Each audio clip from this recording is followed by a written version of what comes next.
Hey there, Raiders! Here's how to heal your character in Sand. As you explore the planet, you'll eventually run into hostile raiders, dangerous AI tramplers, zombies, and other threats. Sooner or later, you're bound to take some damage.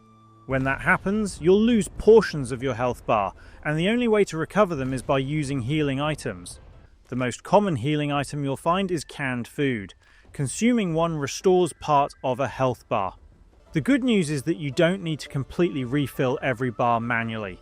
As long as a damaged health bar still has a small amount of health remaining, it will slowly regenerate back to full after a short period without taking damage. If you've taken heavy damage, you'll want to use a medkit instead.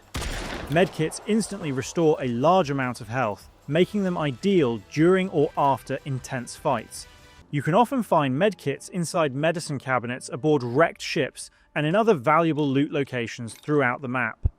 As you continue progressing through the game, you'll discover stronger healing items that can restore even more health and help you survive tougher encounters. And that's all of it. If this video helped, please leave a like or comment and subscribe to the channel for more straightforward guides. Thanks for stopping by, and see you in the next side quest.